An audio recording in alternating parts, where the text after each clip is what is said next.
Hello guys, મારા ચેનલને like કરો અને સબસ્ક્રાઈબ કરો. બહુ સારું જીવન જીવતા હતા આદિમાનવવાળું આપણે માણા. પણ પછી કોને થયું કે 8-8 કલાક આપણે મજૂરી કરીને રૂપિયા કમાવું, ખુરશી ઉપર બેસો 8 કલાક, આ તો મજૂરીએ જાવું 8 કલાક, પછી રૂપિયા કમાવાનું. અને આપણે બધા માણસ લાઇટની શોધ કરશે ને લાઇટ બિલે પોતે જ ભરશે. માણસ દવા બનાવશે ને બીમારે પોતે જ પાડશે માણાને. खुद ही किताब बना रहे हैं और खुद ही उसे पढ़ रहे हैं, खुद ही किताब लिख रहे हैं और खुद ही उसको बेच रहे हैं. क्या ये सोचने वाली बात नहीं है? સરકારી નોકરીને આ બધા માણસ તૈયારી કરી એન કરતાં તંત્ર મંત્ર અને દોરા ધાગા શીખવાની જે તમે તૈયારી કરી હોત તો છોકરીવાળા હું એના મા બાપ અને સરકાર તમને પૈગે લાગવા આવે કે બાબાજી આશીર્વાદ, બાબાજી આશીર્વાદ.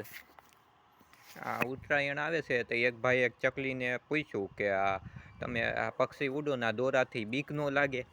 તમે આમ ઊંચે ઊંચે ઉડો ને તમે એટલું ઊંચું ઉડો ને આમ તમને બીક ન લાગે?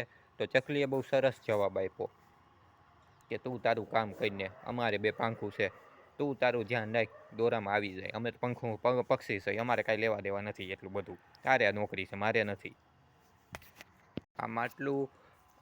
એક ભાઈ એક માટલાને પૂછ્યું કે આ પાણી તમે આટલું બધું શીતળ પાણી કેમ રાખો? આટલી કડકડતી ગરમીમાં ઉનાળો હોય છે તે ભરભરતા ઉનાળામાં પાણી ઠંડુ કેમ રાખો?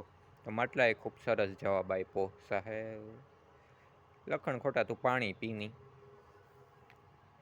આ ભારત દેશ આઝાદ થયો પછી 750 જેટલા છોકરાઓને ફાંસી થઈ છે, પણ એકેય છોકરીને ફાંસી નથી થઈ. એનું કારણ શું? કેમ કે જે છોકરી ઘરની બાયણે નીકળે, એવું નથી કે છોકરીઓ મર્ડર નથી કરતી, છોકરીઓ ક્રાઇમ નથી કરતી, પણ કારણ એ છે કે જે છોકરી ઘરની બાયણે નીકળીને ફ્રીજની ચાપ બંધ છે કે ચાલુ એ ચેક કરે, પંખો બંધ છે, જે પંખાની ચાપ ચાલુ છે કે બંધ છે એ ચેક કરે, એ સાબિતી મેળવીએ જ નહીં. ને છોકરાઓ તો આમ ચાકુ ખોકાવી દીધું હોય ને પછી વિચારે કે એલા ભાઈ શું કરવાનું છે હવે? પછી એ બધા એમ કે હાયલાના હાથે આની પાસે રાખ દે, ચાકુ એને આત્મહત્યા કરી હોય ને એવું લાગવું જોઈએ. ભળવાવે એ લખણ ખોટા છોકરાઓએ વાહામાં માર્યું છે, પીઠ ઉપર માર્યું છે ચાકુને, એમ કે એવું લાગવું જોઈએ કે સુસાઇડ કર્યું છે, એટલે એના હાથમાં ચાકુ પકડાવીને એમ લાગવું જોઈએ, વાહા ઉપર માર્યું છે એને.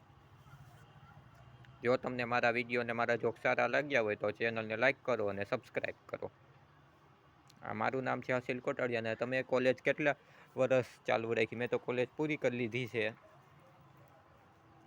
કોલેજનું પહેલું સેમ છે અને ઉત્તરાયણ આવે છે તો તમે કેટલી પતંગ ઉડાડવાના છો? કમેન્ટ કરીને બતાવો. અને જો તમને મારો વિડીયો સારો લાગ્યો હોય તો મારા ચેનલને લાઈક કરો અને સબસ્ક્રાઈબ કરો.